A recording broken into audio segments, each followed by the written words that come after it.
Vous êtes sur RTL. RTL Matin. On n'est pas forcément d'accord. 8h24, bonjour Alain Duhamel. Bonjour. Bonjour Eric Zemmour. Bonjour. Revenons tous les trois sur cette enquête BVA Orange pour RTL La Tribune, nos confrères de la presse régionale. Sur les 2 premières années d'Emmanuel Macron, il a perdu 30% de popularité en 2 ans. Il passe de 62 à 32%. Nous en parlions avec Alba Ventura. Tous les présidents ont connu des trous d'air. Du coup, ça relativise la chute. Alain Duhamel. Non, ça la relativise pas et ça ne la banalise même pas. En fait, il y a, au bout de 2 ans, effectivement, avec tous les présidents, un moment qui est une tempête. Bon, et ça s'explique parce qu'au bout de 2 ans, les résultats de ce qu'ils ont mis en œuvre se font sentir, qui sont toujours décevants, et qu'à ce moment-là, les électeurs ont le sentiment de s'être trompés, donc en veulent au président. Donc ça, c'est vrai pour tout le monde. Mais pour lui-même, on voit bien qu'il y a plusieurs facteurs quand même.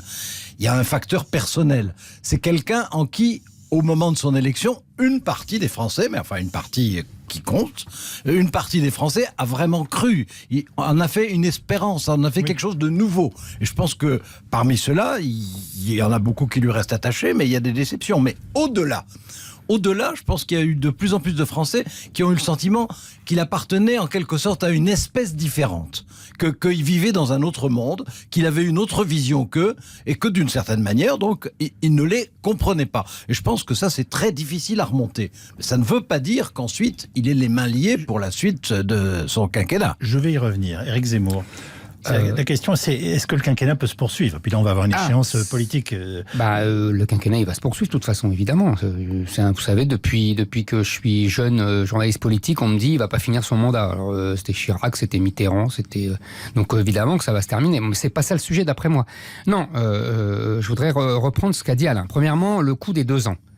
Une précision historique, c'est depuis Giscard. Oui, sous De Gaulle comme sous Pompidou, il n'y avait pas de coup des 2 ans. On est d'accord là-dessus. Bon. Donc c'est peut-être que c'est révélateur. Mais c'est systématique depuis. Depuis Giscard. Hein, on est d'accord. Bon, c'est pas un hasard d'après moi, mais bon. Non, d'après moi non plus. Ah bon.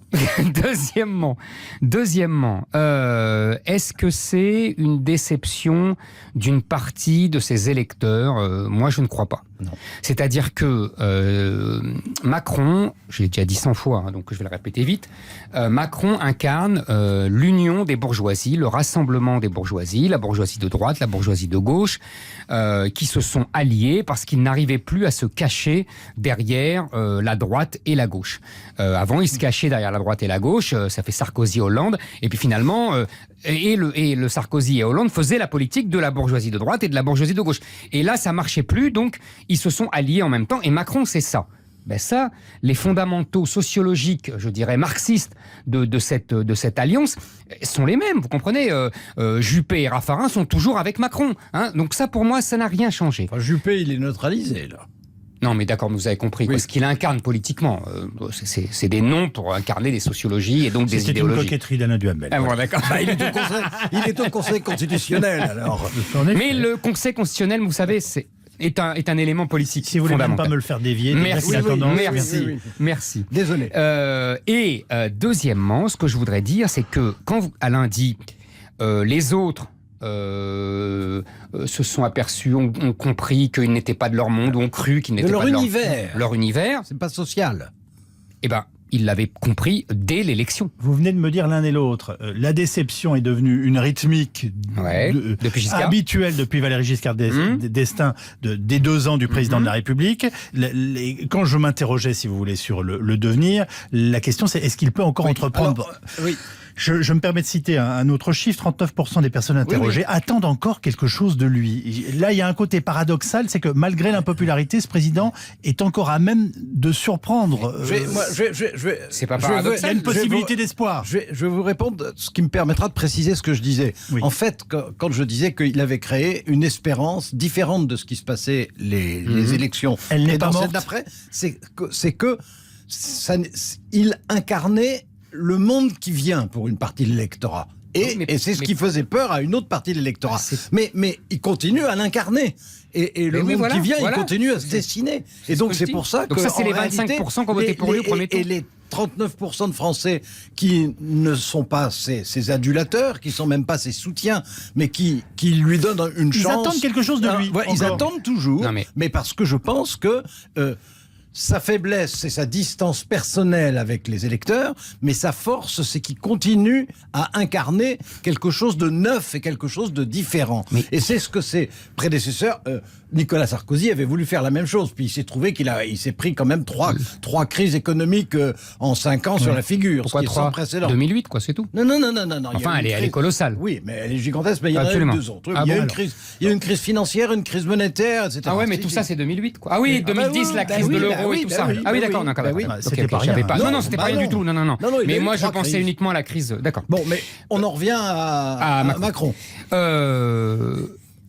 Donc, j'ai dit. Donc, ils ont les 25%, il a ses 25%, et ces 25%, ils bougent pas. C'est sa sociologie. Moi, je reste sur mes... qu'ils sont encore capables de... Oui, je reste sur mes rails. C'est votre analyse que j'aimerais avoir là-dessus. Moi, je reste sur mes rails. Il a un soutien sociologique de 25%.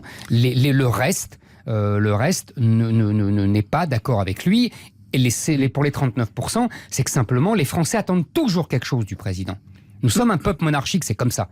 Maintenant, je voudrais aller sur le fond. D'accord.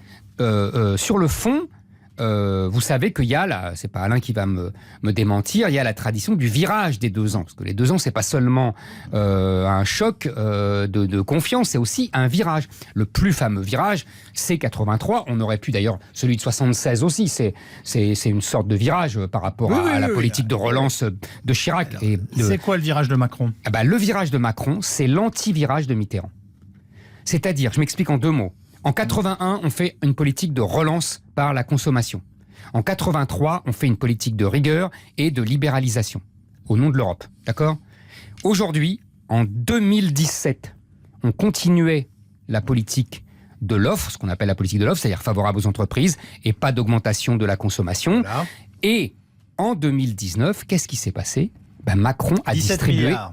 Merci Yves Calvi. 17 milliards, mais vous vous rendez compte, c'est colossal. Et c'est colossal, c'est une politique de relance par la demande. Ce que Macron a toujours refusé. En vérité, on a un Macron 2 qui fait le contraire de Macron 1. Et ça s'inscrit dans une stratégie européenne complètement en panne. J'en ai pour 2 phrases. Oui. Quand il est arrivé au pouvoir, il voulait germaniser la France pour pouvoir franciser l'Europe. En gros, je fais des réformes qui ressemblent à celles de l'Allemagne pour que l'Allemagne me permette d'imposer mes réformes au niveau européen. Sauf que l'Allemagne lui a claqué le beignet, elle a dit non à tout, et que là, il se retrouve nu. Et donc, il change complètement, il abandonne sa stratégie et il fait de la relance de la consommation comme un vulgaire social-démocrate classique. Alors, je ne suis pas d'accord. Macron 2. Je ne suis pas d'accord. Je reconnais bien entendu, parce qu'autrement ce serait de la mauvaise foi, il vient d'y avoir un tournant et que ce tournant, c'est la volonté de relancer par la consommation une croissance. Non, mais, d'accord. Non, mais j'essaye toujours d'être non, mais bien sûr, donc vous êtes d'accord sur l'essentiel. Non. Pas sur les conséquences que j'en tire, mais sur l'essentiel de l'analyse. Allez-y. Il y a ce tournant, c'est incontestable. Il est passé d'une politique de l'offre à, cette fois-ci, une politique de relance par la consommation. Mais je ne crois pas du tout au fait qu'il abandonne sa stratégie de renforcement des entreprises. Parce que c'était ça.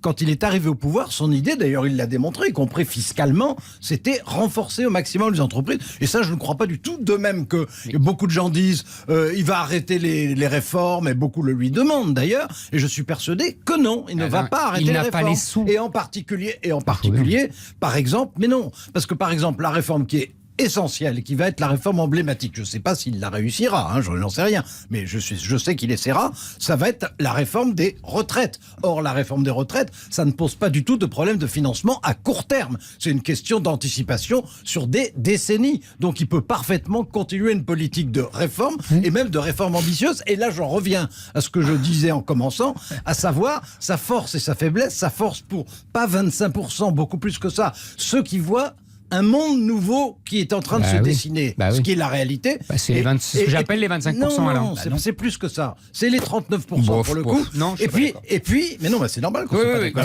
C'est même rassurant.